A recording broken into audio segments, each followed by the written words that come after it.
5G बहू। सुमित्रा जी का बेटा था अमित और बहू का नाम था अमृता। सुमित्रा जी की बहू की बातें सुनकर ऐसा लगता था कि जैसे वो बहुत इंटेलिजेंट है, क्योंकि उससे कभी भी कोई भी सवाल पूछो फट से जवाब दे देती थी। अरे भाई, उसके जवाब से तो गूगल भी पीछे रह जाता था। और इसलिए कम से कम सुमित्रा जी के घर में तो किसी को भी गूगल की जरूरत ही नहीं पड़ती थी। जब भी घर में कोई बात चलती, कोई कुछ भी कहता, तो अमृता फट से कह देती, ये तो मेरे साथ भी हुआ था, मुझे इसके बारे में सब मालूम है। एक दिन सुमित्रा जी अमित और अपनी बहू अमृता के साथ अमित के बुआ जी, फूफा जी यानी कि मुकेश और उर्मिला जी के यहाँ पर मिलने के लिए गए। अरे बहुत अच्छा किया अमित बेटा, इतने दिनों के बाद आए हो तुम। हाँ सुमित्रा भाभी, कभी तो आ जाया करिए अपने बच्चों को लेकर। आपकी बहू के आने से तो हमारे घर में भी रौनक आ गई है। वो क्या है ना, अमित ऑफिस के काम में बहुत बिजी रहता है, इसलिए उसे तो वक्त ही नहीं मिल पाता। अच्छा, लगता है नौकरी काफी मुश्किल है अमित की। अरे नहीं नहीं फूफा जी, ऐसी कोई बात नहीं है। आप तो जानते हैं ना प्राइवेट जॉब में कितना काम होता है। अरे कोई समझे ना समझे, मुझे तो पता है प्राइवेट नौकरी में इतना काम करना पड़ता है कि इंसान की आफत आ जाती है। लेकिन बेटा, तुमने तो कभी जॉब की ही नहीं, तुम्हें कैसे पता? अरे जॉब नहीं की तो क्या हुआ मम्मी जी, सब जानती हूँ मैं। सबसे पहले ऑफिस में जाओ, वहां पर अपनी एंट्री डालो, उसके बाद दिन भर सिस्टम पर बैठकर काम करो। चारों तरफ कैमरे लगे होते हैं, आप अपनी नजर इधर की उधर नहीं कर सकते। उसके बाद दिन भर बॉस की चिक चिक सुनो, वो अलग से। यही सब होता है, मुझे ना सब पता है।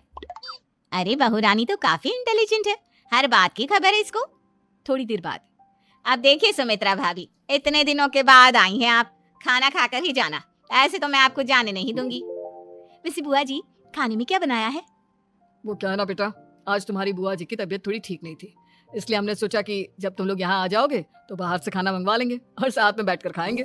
लेकिन बस प्रॉब्लम इतनी सी है कि मुझे बाहर से खाना ऑर्डर करना नहीं आता। सोचा जब अमित आएगा तो उसी को बोल दूंगी।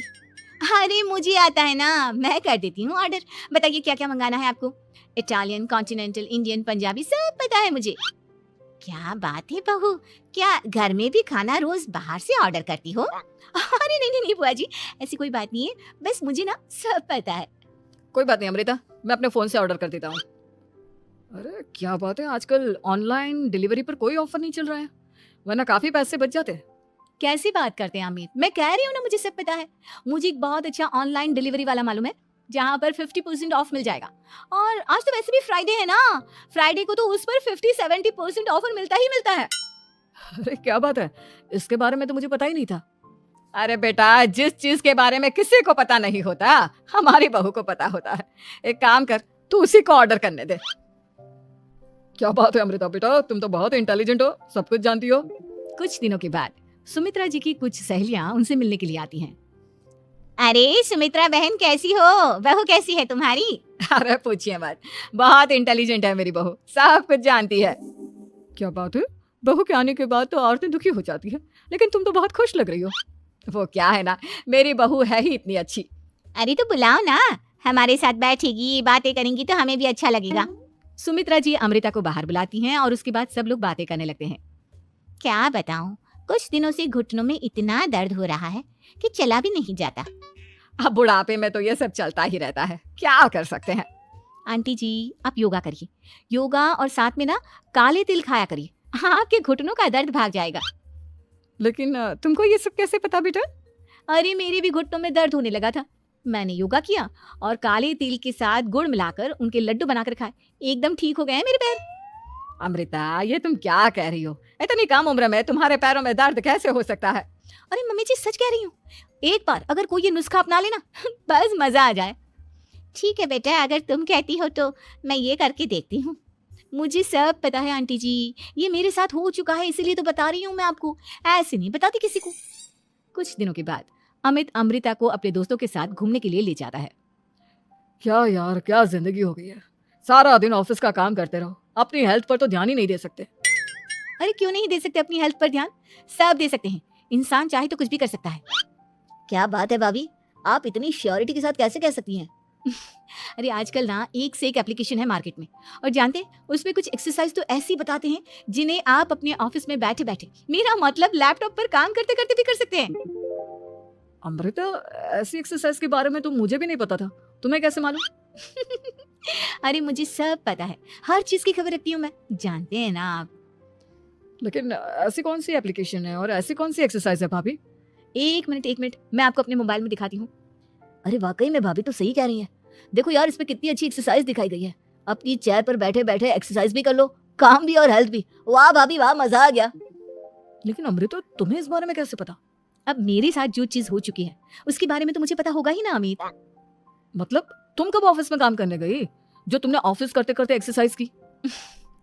मैं जो किचन में काम करती हूँ अमित, घर के काम, वो किसी ऑफिस के काम से काम है क्या? बस मैं भी वो सब करते करते इनमें से कुछ एक्सरसाइज ट्राई कर लेती हूँ, इसलिए मुझे सब पता है। सही है यार, तुम तो बहुत इंटेलिजेंट हो। कुछ दिनों के बाद ये क्या है? एक दोस्त ने मेरे साथ एक मजाक किया है, लेकिन समझ में ही नहीं आ रहा। अरे बेटा, तो अमृता से पूछ लेना, उसके पास कोई ना कोई जवाब जरूर होगा। ठीक कहती है मम्मी जी, मैं सब जानती हूँ। लेकिन अमृता, ये थोड़ा मुश्किल है, सोच लो। मेरे लिए कुछ भी मुश्किल नहीं, दुनिया की कोई भी पहेली हो मैं चुटकी में सॉल्व कर लेती हूँ। अच्छा ठीक है, देखो मेरे दोस्त ने मुझे एक खाली पेपर दिया है और कहा है कि इस पर उसने मेरे लिए कुछ मैसेज लिखा है। अब एक बात बताओ यार, खाली पेपर पर जिस पर कुछ भी नहीं लिखा हुआ, उसे मैं कैसे पढ़कर बताऊं? अरे बस इतनी सी बात, इसे तो मैं चुटकियों में सॉल्व कर दूंगी अमित। लेकिन कैसे बहू? इस पेपर पर तो वाकई में कुछ नहीं लिखा हुआ, एकदम खाली पेपर है। कैसे, क्या पढ़ोगी तुम? अमित, एक छोटा सा काम करो, जल्दी से एक मोमबत्ती लेकर आओ। अरे बहू, पेपर में आग लगाने का इरादा है क्या? नहीं मम्मी जी, इस पेपर पर अमित के दोस्त का लिखा हुआ मैसेज पढ़ने का इरादा है। अमित कैंडल लेकर आता है। अब ना बस इस पेपर को धीरे धीरे कैंडल के ऊपर घुमाते रहो, देखना 2 ही मिनट में मैसेज आपकी आंखों के सामने होगा। अच्छा ठीक है, मैं ऐसा करके देखता हूँ। 2 मिनट के बाद। अरे वाकई में इस पर तो अक्षर बनने लगे, लेकिन ये हुआ कैसे? और अमृता, तुम्हें कैसे पता? बहुत सिंपल है मम्मी जी, अमित के दोस्त ने नींबू के रस से मैसेज लिखकर उसे सिखा दिया। आप अगर मैसेज पढ़ना हो ना तो पेपर को आग के सामने ले जाओ और लेटर्स अपने आप उभर कर आ जाते हैं। वाह बहू, लेकिन तुम ये सब कैसे जानती हो? अरे मम्मी जी, जब मैं छोटी थी ना तो अपनी सहेलियों के साथ ऐसे ही गेम खेला करती थी। ये तो मेरे साथ कितनी बार हो चुका है, मुझे सब पता है। थैंक यू यार अमृता, तुम्हारी वजह से हमें कुछ भी सोचने की जरूरत ही नहीं पड़ती, तुम सब कुछ बता देती हो। कुछ दिनों के बाद सुमित्रा जी को अमृता के प्रेग्नेंट होने की खुशखबरी मिलती है और सुमित्रा जी अमृता को डॉक्टर के यहाँ लेकर जाती है। देखिए सुमित्रा जी, आपकी बहू की तबीयत बिल्कुल ठीक है, किसी भी तरह की चिंता करने की कोई जरूरत नहीं है, लेकिन हाँ, उनको आयरन वाली डाइट खाने की बहुत जरूरत है। ठीक है डॉक्टर साहब, आप बता दीजिए मैं अपनी बहू को क्या क्या खिलाऊं ताकि उसकी तबीयत ठीक रहे और आने वाले बच्चे की भी। अरे मम्मी जी, इसमें डॉक्टर से पूछने की क्या जरूरत है? किशमिश है, अनार है, पालक है, ये सब खाना चाहिए, आयरन का लेवल बिल्कुल बराबर रहता है। अरे वाह, आपकी बहू तो सब कुछ पहले से ही जानती है। ये तो बहुत अच्छी बात है। देखो, आयरन के साथ तुम्हें कैल्शियम भी खाना होगा। जानती हूँ मैं, अगर आयरन की खाली सप्लीमेंट लेते हैं और कैल्शियम नहीं लेते तो बॉडी उसे अच्छे से एब्जॉर्ब नहीं कर पाती। सब पता है मुझे। बहू, ये भी मालूम है? हाँ मम्मी जी, आप तो जानती है ना, मुझे सब पता है। आपकी बहू की बातें सुनकर अच्छा लग रहा है। मुझे ऐसी बहुत कम लड़कियां मिलती हैं जिन्हें इतनी नॉलेज होती है, सारे सवालों के जवाब देती है। और हमारे इंडिया में तो वैसे भी हालात बहुत खराब है। बिल्कुल ठीक कह रहे हैं आप डॉक्टर साहब, लेकिन मैं उन लड़कियों की तरह नहीं हूँ। बहुत ख्याल रखती हूँ मैं हर चीज का। और जानती हैं आप, हमारे घर में तो किसी को किसी चीज के बारे में गूगल करने की जरूरत ही नहीं पड़ती। बिल्कुल ठीक कह रही है अमृता, अरे कुछ भी पूछ लो, इसे सब पता होता है। अरे वाह, तुम तो बड़ी कमाल की लड़की हो। चलो, ये तो बहुत अच्छी बात है, लेकिन फिर भी डॉक्टर की सलाह पर पूरा ध्यान देना चाहिए। वैसे क्या चाहिए तुम्हें, बेटा या बेटी? अरे डॉक्टर साहब, कुछ भी हो जाए, बस बच्चा अच्छे से हो जाना चाहिए। मुझे तो दोनों में से किसी से कोई भी परेशानी नहीं। और सुमित्रा जी आप? डॉक्टर मैडम, मुझे तो लड़के और लड़की में कभी भेद करने की आदत ही नहीं है। पोता आए या पोती, मेरे लिए तो दोनों एक बराबर है। सुनकर अच्छा लगा। वैसे आप जानती हैं, हमारे यहाँ पर तो लोगों को बड़ी बेचैनी रहती है ये जानने की कि पेट में लड़का है या लड़की, लेकिन विदेशों में ऐसा नहीं होता। हाँ, वहाँ पर तो सब कुछ पहले से ही बता देते हैं ना। ये भी कोई बात हुई भला? लेकिन तुम्हें कैसे पता कि वहाँ पर सब कुछ पहले ही बता देते हैं? अच्छा हाँ, तुम तो सब कुछ पहले से ही जानती हो ना, तुम्हारे साथ तो सब कुछ पहले से ही हो चुका होता है। नहीं मम्मी जी, ये तो मेरे साथ पहली बार हो रहा है, इसलिए मैं ये डायलॉग नहीं बोल सकती। अमृता की बात सुनकर सुमित्रा और डॉक्टर दोनों हंसने लगते हैं।